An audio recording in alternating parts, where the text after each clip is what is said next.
up, everybody? It's Mr. Talkbox. Check it out. You need to like and subscribe. Come on and catch a boy. DOA playlist. Let's keep it funky. YouTube family and YouTube world, I'm back. I hope everyone is well and blessed, like I always say. Before I get started, I got to say this because, you know, I'll be getting punked if I don't. So please go and like and subscribe to the page. Please go and like and subscribe to the page. Oh yeah. Please go and like and subscribe to the page. Please go like and subscribe to the page. Please go and like and subscribe to the page. That's 5 times, right? Got 5 on it. Got 5 on it. So I was told by my producer to say that 5 times, going in and going out. So I know. It's just whack. I know it's cheesy, but listen, I'm tired of getting cussed out after every show when I don't. So listen, I'm glad you guys are here with me today, and I really do appreciate people hanging out with me and watching these deep conversations with these special people that's come and hanging out with me. I don't take it for granted. I really appreciate it. Thank you. And today is extremely special because I have this young sister here that is like, I don't want to say she like a daughter. I just say she my little sister. I can't say she daughter, damn near granddaughter. I really could say that, but but the thing about it is, she's a young lady we're from the same community, and I've been watching her. And watching her grow in her career and making strides and just watching her just build to the top of the mountaintop, and watching the ups and downs and the struggles, and we've had plenty of conversations, and just watching it all manifest with substance. I know I'm saying a lot, but trust me, there's not enough I could say. I'm so glad she's here with me today. The super talented songwriter, producer, artist of her own, and she's working with just everybody in the industry. She's very busy, super proud of her. She's a local homie, she's a local homegirl, she's right here from the community, and we are all proud of her, and I'm so glad she took out some time today for me, and y'all show your love and give it up for this young sister right here by the name of Jessica. Jolia, Jessica. Aw, hey. Oh my goodness, how you doing? I'm good. How are you? I'm hanging in there, one day at a time. One day. It's crazy. When you, like people say, when you get too close to that 6-0, it's like you really understand what one day at a time means. I really do. I'm thinking, well, it's one day at a time. So, but listen, I'm so glad. And grateful that you have taken out this time for me, even though we're like I consider you like a part of my family. I don't take you for granted nor your time, and I really appreciate you taking time out to hang out with me and share your story on my platform so people can get to know who you are. I'm really most proud of we got so much talent here in our city. So whenever I can bring somebody on from our community and talk about what they're doing and their accomplishments, it just brings me joy because it reminds me back way back when I was doing it at your age. It just you, Mike, and watching you guys just grow together, and we'll talk a little bit about that. And it just brings me joy. So thank you for being here. Thank you for having me. How you been? I'm good. Keeping busy as always. Very, very grateful and happy and excited and all the good things. You should be, because when people after this, when they get to know what you're doing and who you are, and a lot of people on my platform may not know, but after the day, they're gonna see why you're very grateful, and it's all you deserve it to be. So listen, first let's get into this. First of all, so where are you from? Like I don't know, but where are you from? I'm actually originally from Michigan. Most people who are not from Michigan, it's easier just to say I'm from the Detroit area, but I'm not actually from Detroit. I was born in a city called Mount Clemens, Michigan. I have a lot of family there in New Haven, Pontiac, some actually in Detroit, some in Lansing, kind of all over the place in Michigan. And all my extended family on both sides is still there. My immediate family is in Sacramento. So we moved here when I was in, I want to say like just before kindergarten. So I grew up in Sacramento. Sacramento is home. You know, we visited Michigan a lot and I still do. So I don't feel like I'm completely removed, but home for me is Sacramento.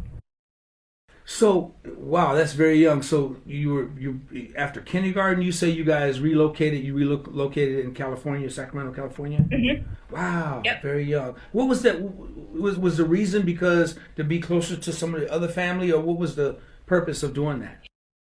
No, you know what? At the time, my father worked in the automotive industry, and he had gone through and the back step a little bit. My parents got married really young. They got married right out of high school, and they had me the next year. So my dad got into the workforce very early and was in the automotive industry and was going through a cycle of layoffs and then rehires and layoffs and rehires. And he and my mom knew that at some point they wanted to have a big family, and that wasn't feasible for him.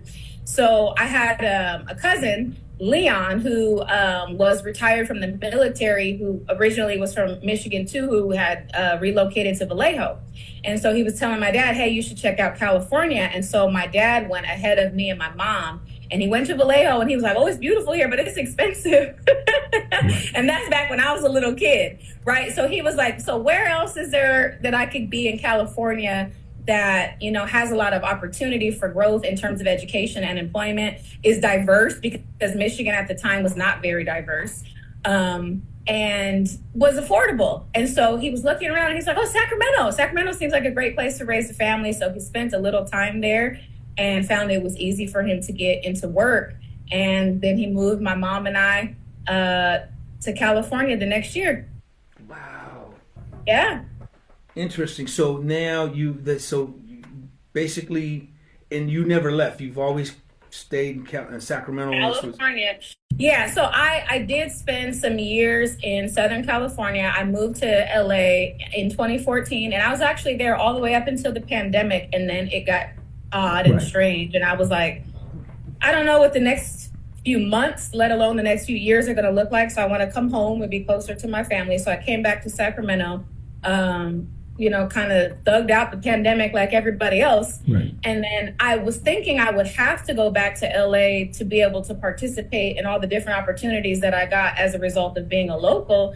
But I found, and one of the reasons I'm super grateful, those same people that reached out to me when I lived there call me now. So now I can be at home where I want to be with my family. And now I have nieces and I have a nephew, and it's hard enough to be away from family without having little kids involved. And now that they're a part of the equation, it's just like, no, I want to be here, but I still want to do the work that I do, and I can do both. So I'm extremely grateful. Yeah, that's awesome. That's very awesome. It's awesome. And we're gonna come back to that, but I wanna go back to, so when did it start for you, Jessica, as like singing and just, wow, when did they discover your parents, or did they said, okay, wow, you know, little Jessica can sing? When did that happen?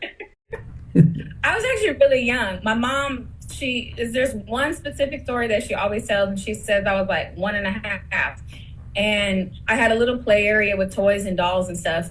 And she would leave me there sometimes to just kind of do my thing and check on me here and there. And so at some point, I guess on one particular day, she kind of heard something, and she's like, I wonder what she's doing. So she kind of poked her head in there, and she said I had 2 dolls. I think it was like a Ken doll and a Barbie doll.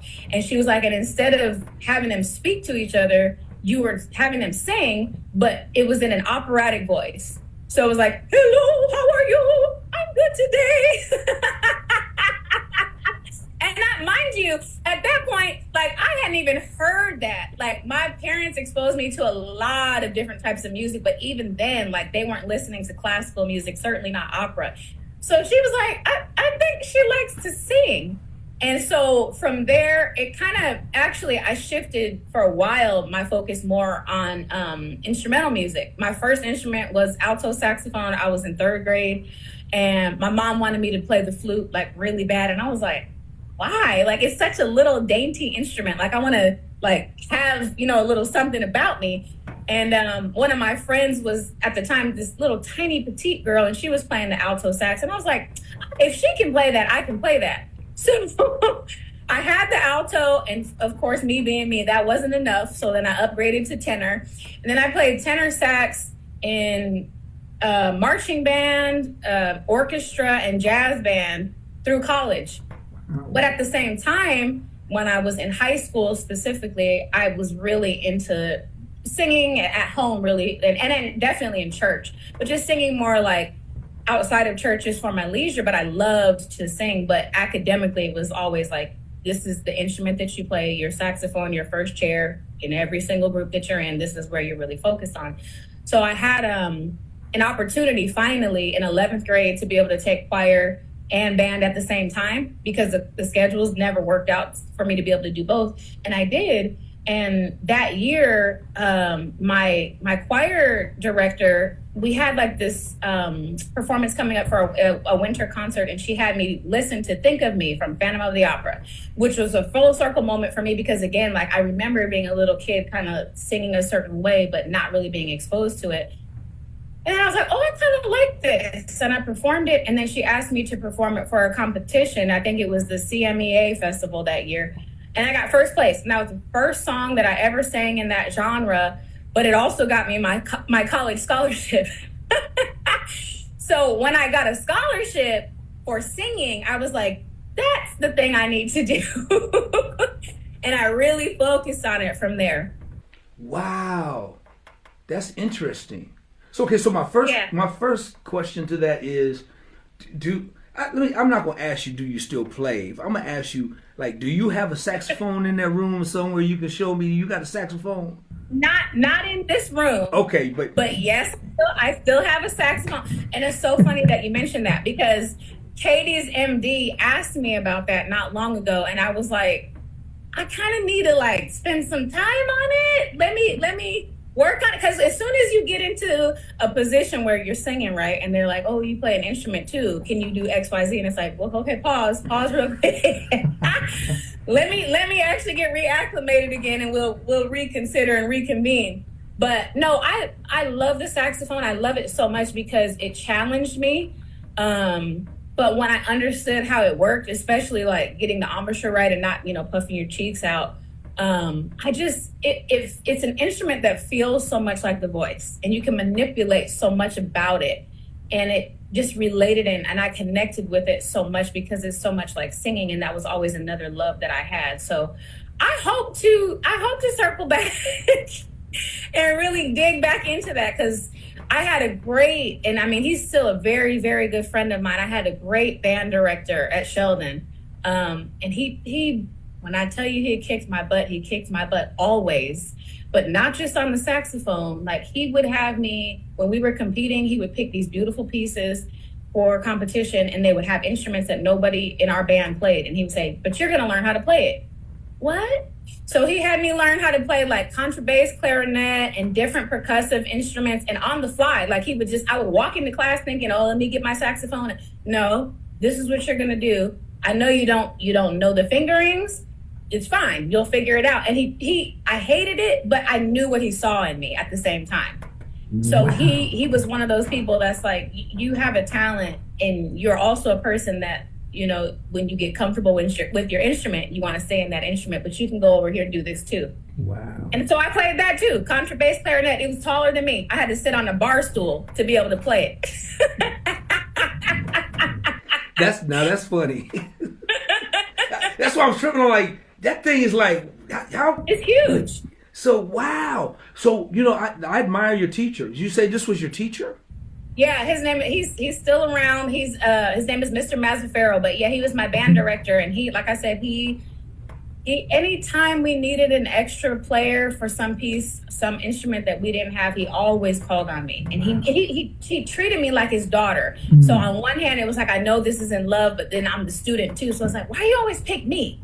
Why? There's a group of 38 students in this class. Why are you always picking me? But I knew he understood, like, she can learn it though, and she doesn't need my help. He would give me an instrument and a book and say, bye, here you go. Wow, dope. I love that about so he saw a whole bunch of stuff in you that you probably didn't even realize that you had in yourself. So that's really cool. So throughout college, then you started getting into more of the theater and singing,